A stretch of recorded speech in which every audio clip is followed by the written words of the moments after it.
Most endearing traits. The most endearing one is that he likes to make my dreams come true. When I was much younger, I decided I wanted to be a marriage and family therapist, and I did a training in eating disorders and found that I was just really passionate about that work. I got a job in drug treatment because there was no eating disorder treatment at all in Oregon, and I just hated it. It wasn't where my passion was. It wasn't why I became a therapist, and so I would come home every day crying. You know, for several months, Annie had been coming home from work really struggling with her job, not wanting to be there, and it was hard for me to see her come home every day so unhappy. I had this dream to open an eating disorder treatment center. Finally, one day, he looked at me and he said, "Well, open your treatment center, babe. Just open your treatment center." And I was like, I'm 23 years old. Seeing her come home like that every day and not fulfilled in what she was doing, and knowing inside, you know, that I could change this was a big motivating factor. You know, he just takes it and makes it happen, you know. He did the whole business side. He decided to quit school and invest himself in this business that I wanted to do, and he made my dream come true. He made my passion come true, and now it exists. You know, there's this treatment center in the Northwest that is beautiful. It's on the Mackenzie River, and it helps women every day, and my dream is just sitting there coming true every day. It's amazing. I've always been so touched by that. Annie believes in me, and I think that you can't fake that. She not only believes in me and what I want to do or what I want to accomplish, but she pushes me. She inspires me to do those things. Annie makes me a better version of me. The last 10 years really has gone by in the blink of an eye. I joked around with Annie that it was her half-life. It was the day in her life that we had been together more days than we hadn't in our life. We have spent our first 10 years of being married quite differently, I think, than most couples have spent it. Building, you know, our business and our life together, and we've chosen not to have children yet. Now moving into the next 10 years, you know, I think that'll be our next big adventure step. 10 years after that, I don't know, maybe we'll be laying on a beach somewhere. I see Annie being somebody who is going to create a home. I think she's always done that in our life, and she's created a place that always feels good.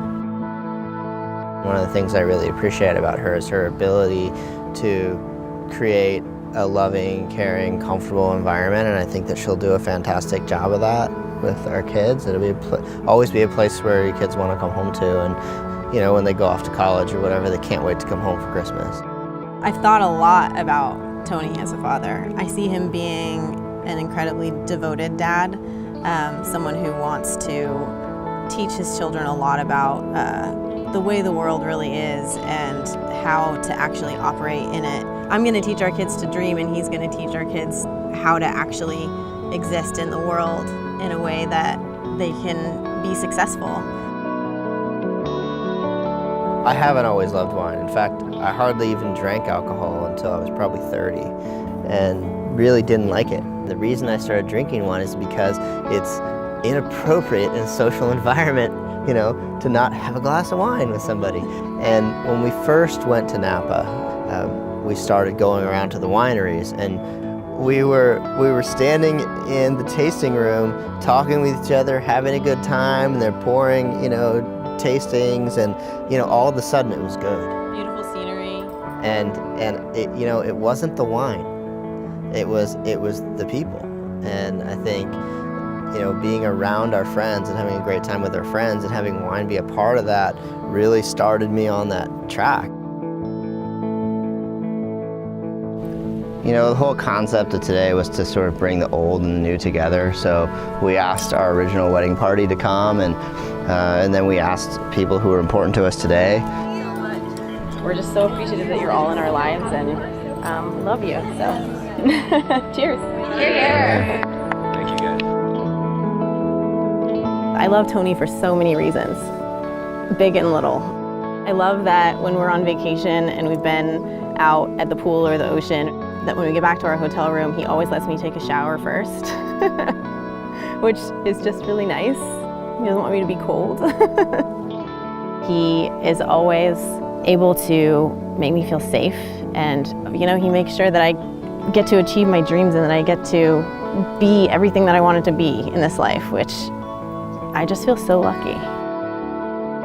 The thing that I love about Annie is that she believes the best. Whether it's something she sees in the future, what some people might say are unrealistic expectations. But, it doesn't matter, no matter how many times you try and tell her that the world's not going to work out that way, or that might be a little too optimistic. It doesn't seem to faze her. She refuses to not be a little bit naive and a little bit optimistic.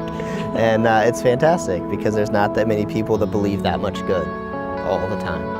Believes it in people and things in the future, and it's great to spend your life with somebody who has that kind of outlook. You made me cry.